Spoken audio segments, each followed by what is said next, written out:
Respected नाज़रीन, अस्सलाम वालेकुम। Lecture number 3, the kinds of sentences.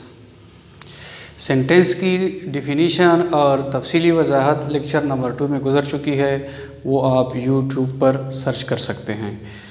अब आज के टॉपिक की तरफ आते हैं, द काइंड्स ऑफ सेंटेंसेस। पहले सेंटेंस को डिफाइन कर लेते हैं। ए combination of words that gives A complete sense is called a sentence. अभी कंप्लीट सेंस के लिए एक सेंटेंस में सब्जेक्ट और वर्ब का होना ज़रूरी है। अच्छा, अभी आते हैं काइंड्स की तरफ। सेंटेंस की 5 अक़साम हैं: assertive sentences, interrogative sentences, imperative sentences, optative sentences और एक्सक्लेमेटरी सेंटेंसेस। पहली किस्म की तरफ आते हैं, असर्टिव सेंटेंसेस। असर्टिव सेंटेंसेस में दावा किया जाता है कि ऐसे है या ऐसे नहीं है, या किसी बात पर जोर दिया जाता है। आइए देख लेते हैं।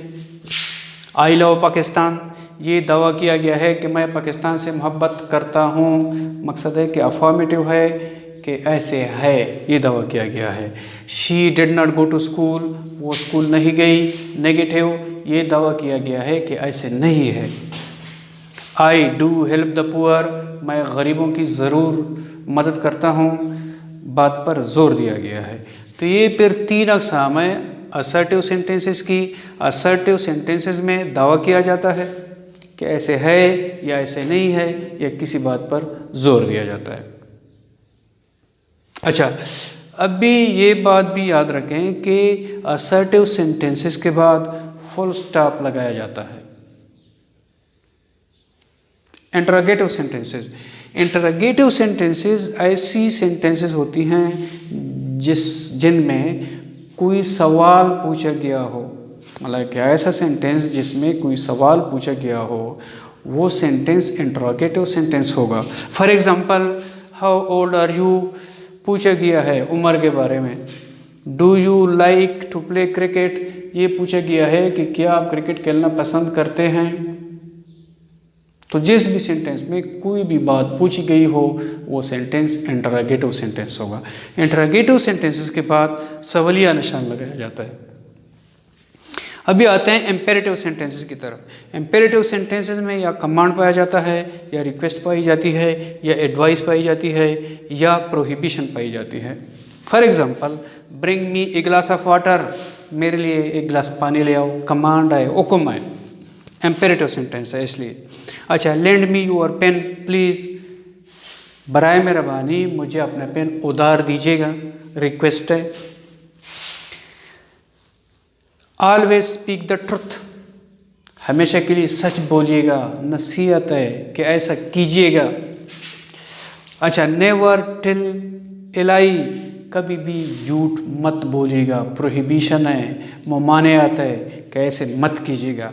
तो जिस भी सेंटेंस में या कमांड पाई जाए, या रिक्वेस्ट पाई जाए, या एडवाइस पाई जाए, या प्रोहिबिशन पाई जाए, वो सेंटेंस इम्पेरेटिव सेंटेंस होगा। और इम्पेरेटिव सेंटेंसेस के बाद फुल स्टॉप लगाया जाता है। Optative sentences. ऑप्टेटिव सेंटेंसेस में कोई ख्वाहिश पाई जाती है, ख्वाहिश, कोई डिज़ायर पाई जाती है। जिस तरह मे यू लिव लॉन्ग, ख्वाहिश है कि आप लंबी उम्र पाएं। Would that I were rich, ख्वाहिश है कि काश मैं अमीर होता।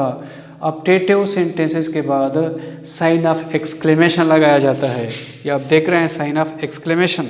और एक और बात याद रखें कि जिस सेंटेंस में वुड दैट हो, उसमें जो सब्जेक्ट है वो ख्वा सिंगुलर है या प्लूरल है, उसके साथ जो वर्ब लगता है वो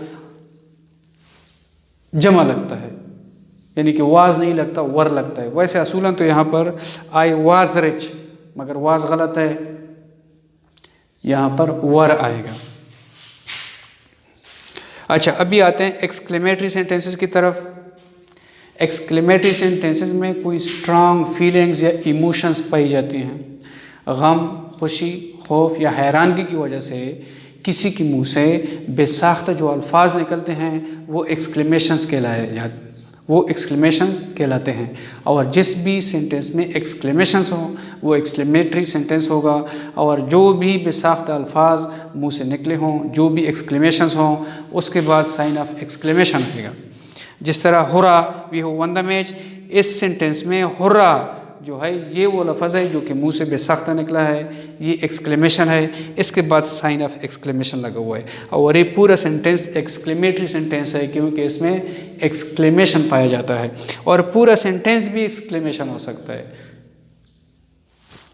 how foolish you have been, ये सारे अल्फाज मुंह से बेसाख्ता निकले हैं, तो इसलिए ये पूरा सेंटेंस एक्सक्लेमेटरी सेंटेंस है। इसलिए हमने पूरे सेंटेंस के बाद साइन ऑफ एक्सक्लेमेशन लगा दिया है। शुक्रिया, उम्मीद है आपको समझ आई होगी।